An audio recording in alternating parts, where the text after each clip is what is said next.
Leader TV जे programme interview में जो मेज़बान डॉक्टर अयूब शेख है मूसां गॾु मौजूदु आहिनि नामियारो दानिश्वर एडवोकेट अमानुल्लाह शेख साहब।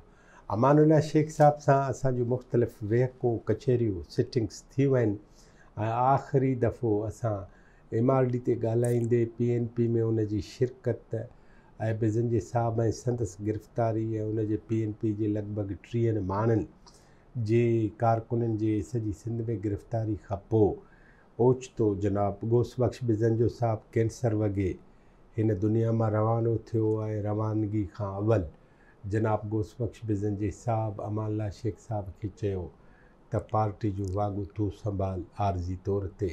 इते असां ॻाल्हि पूरी कई, ॻाल्हि खे अॻिते वधायूं था। शेख साहब सलाम अलैकुम। वालेकुम सलाम। बिज़ंजे साहब तव्हांखे एग्ज़ैक्टली छा चयो? मां बिज़ंजे साहब खां जॾहिं इहो फ़ैसिलो कई पिए त उते 2-3 दोस्त वेठा हुआ। हिकिड़े जो नालो लाला हुसैन, ॿिए जो नालो हो सिद्दीक़ बलोच जेको जर्नलिस्ट हो, गुज़ारे वियो जेको। हा हा। टियों हुयो मेजर अब्दुल कादर जेको नून लीग में बि रहियो आहे। इहो ही जेको हाणे कोर कमांडर खां पोइ रिटायर थियो। रिटायर। पहिरियों पुछे त तुंहिंजी फाइनेंशियल पोजीशन कहिड़ी आहे? मां जहिड़ी तव्हांजी आहे तहिड़ी मुंहिंजी आहे। चई ठीकु आहे। पोइ चई त मूं हीअ फ़ैसिलो कयो आहे ऐं मूंखां पोइ पार्टी जो सरबराह तव्हां थींदव। मां चयोमांसि टेक्निकली त तव्हांखे घणी वॾी ॼमार ॾे, पर टेक्निकली त senior vice president Shah Mohammad Shah आहे, उनखे थियणु खपे। चई त न, आउं कंहिं ॿिए ख़्याल खां इहो फ़ैसिलो करे चुको आहियां। ऐं उहे पोइ मूंखे ॿुधाईं त छाजे करे फ़ैसिलो कयो आहे। ऐं उन में हिकिड़ी सुठी ॻाल्हि इहा कई, बाक़ी ॻाल्हियूं मूंखे चए त मां तोखे इन लाइ थो कयां पियो त आईंदा मुस्तक़बिल जेको आहे सो मिडिल क्लास जे पॉलिटिक्स जो आहे। हिन वॾेराशाहीअ मां, हिन सरदारशाहीअ मां पाकिस्तान जी, हिन मुल्क जी जान छुटंदी, पर उन में मिडिल क्लास, तंहिंजे करे तुंहिंजो बैकग्राउंड मिडिल क्लास जो आहे। इहा बि हिकिड़ी ॻाल्हि आहे जंहिंजे करे आउं चाहियां थो त तूं पार्टी खे संभालींदे। ॿियो तूं डेमोक्रेट आहीं ऐं तो में इहो न आहे त पार्टी जे मथां जेको आहे इम्पोज़ थी पाण खे कंदे। इहे तंहिंजे करे इहे शयूं जंहिंजे करे मां तोखे पार्टी जो सरबराह थियुमि। ईअं मां पार्टी जो सरबराह थी वियुमि ऐं लॻभॻि 6 महीननि जे अंदरि मूं इलेक्शन कराई पार्टीअ जी। ऐं उन में ख़बर तॾहिं पई त आउं आउट थी वियुमि, उहे माण्हू इन थी विया जेके माण्हू पार्टी सां हुया ई कोन। इन क़ाबिल इन किसे क़ाबिल हिकिड़ो सुवालु आहे मुंहिंजे ज़हन में त बिज़ंजे साहब खे त 6-8 महीना अवल ख़बर पइजी चुकी त कैंसर आहे। हा।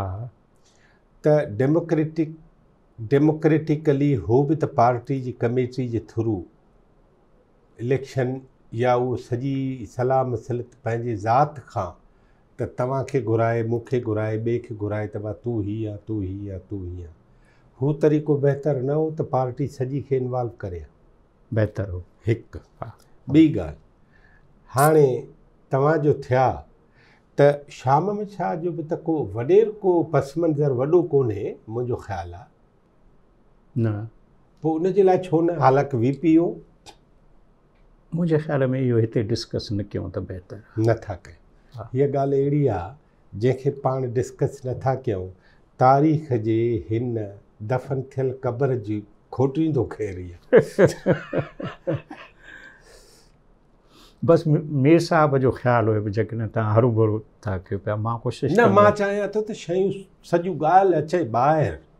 हिकिड़ो माण्हू आहे जेको तव्हां पाण, मां सम्झां थो ज़ाती तौर शाह मोहम्मद शाह असांजो लीडर रहियो आहे सॼी उमिरि। मां सॼी थो चवां न त ऐं उनजो को एॾो वॾो हू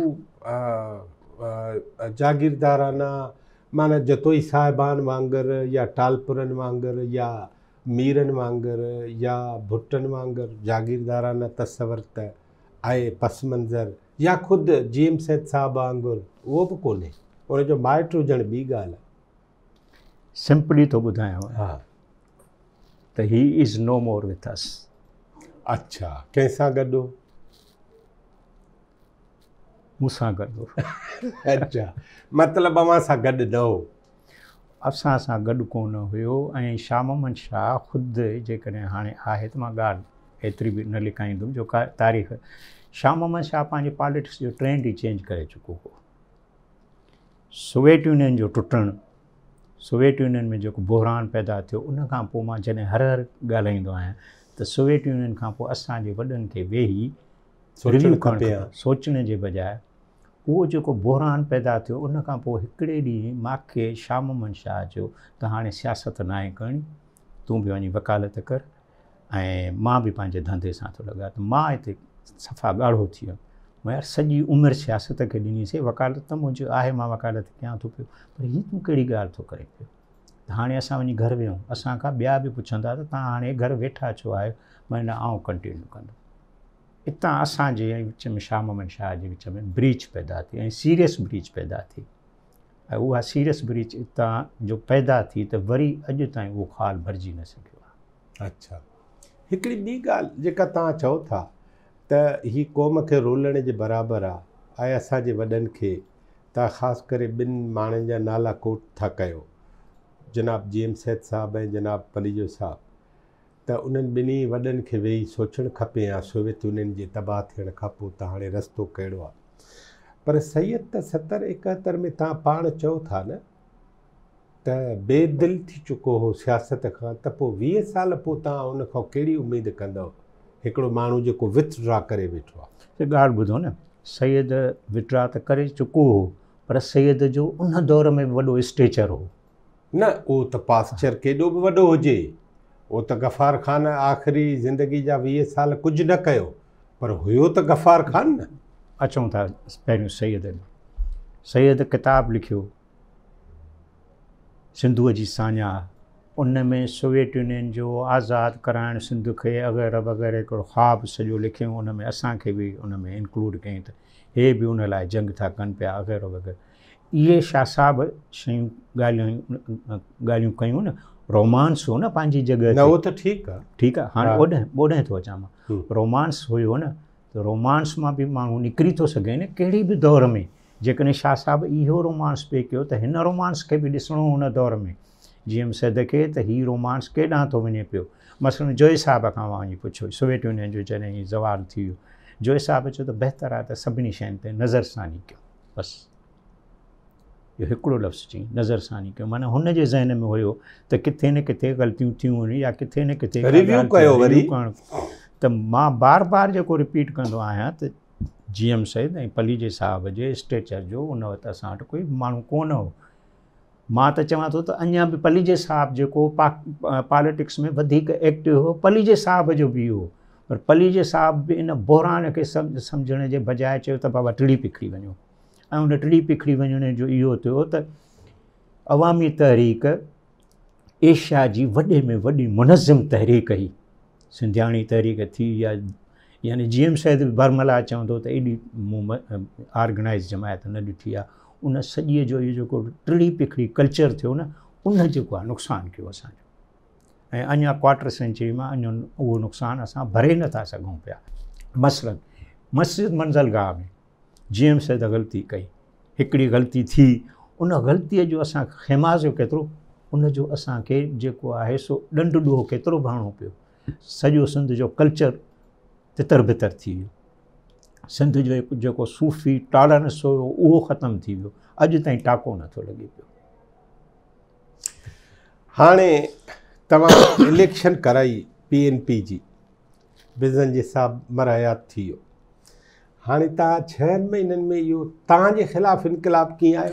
दरअसल उते मुकमिल लाबी असांजे दोस्तनि जी, उन्हनि खे वॾे में वॾो शाक हुयो त बिज़न जे साहब अमन लाइ खे पार्टी जो सरबराह कयो ऐं असां खां न पुछईं या असांखे कॉन्फिडेंस में उन जो रद्द अमल हो। हालांकि रद्द अमल न करणु खपंदो आहे, ठीकु आहे, भला जेकॾहिं बिज़न जे साहब फ़ैसिलो कयो त मूं त कोन्हे चयोमांसि, भला बलोचिस्तान इहो सॼो फ़ैसिलो तस्लीम कयो, सरदार सनाउल्लाह ज़हरी, नवाब असलम रहसानी वारा ॿिया हुया, मसइलो सिंध में थी पियो। सिंध में मसइलो छो थी पियो त अमान लाइ हिते आयो आहे, हाणे अमान लाइ हितां कीअं ॿाहिरि निकिरंदो, छा कंदो, पोइ सॼो हितां सिंध वारी सॼी जेका आहे एक ही सिफ़ में खड़े हो गए महमूद अयाज़, न कोई बंदा रहा न बंदा नवाज़। तव्हांखे अहसासु हुयो? हा, मूंखे अहसासु हो जॾहिं हे हफ़ीज़ पीरज़ादे खे वठी आया। ओके, हफ़ीज़ पीरज़ादो PNP जो मेंबर ई कोन हो, हफ़ीज़ पीरज़ादे खे वठी आया ऐं मूं हिते मेरिट में हुनजी कयूं चांहि पार्टी जाते शामिलु पे थियो। ज़ाहिर आहे त मां चीफ ऑर्गेनाइज़र हुयुमि, मूं कुटी खां हुतां पुछियो बीएम कुटी साहब खां, मुझ में छा था वेठो कयो? जी आपको पता नहीं है। मैं जी हफ़ीज़ साहब जे शामिलु थियल सां पार्टी जेका आहे सा बूम कंदी। मैं असीं तव्हां लेफ्ट वारनि जो अलमियो कहिड़ो आहे? उते ई मूं चयोमांसि मां हिन खे हाणे रोके नथो सघां पियो, हिन खां मुंहिंजो फ़र्ज़ु आहे, पर तव्हांजो अलमियो कहिड़ो आहे? तव्हां माण्हू भर्ती कंदव, इदारा न ठाहींदव। इहो वठी आया हुआ मूंखे काउंटर करण लाइ, ऐं काउंटर करे विया। सबबु अमानुल्लाह साहब हिकिड़ी नंढड़ी साई वठी ऐं तव्हांजे काउंटर करण में केरु केरु शामिलु आहिनि, थियो छा, ऐं अव्हांजा ज़ाती तौरु तासिरात उन दौर में कहिड़ा, अॼु कहिड़ा आहिनि, ऐं वक़्तु रिव्यू छा छा कयो आहे, हिकिड़ी नंढड़ी साई खां पोइ वरी था मिलूं।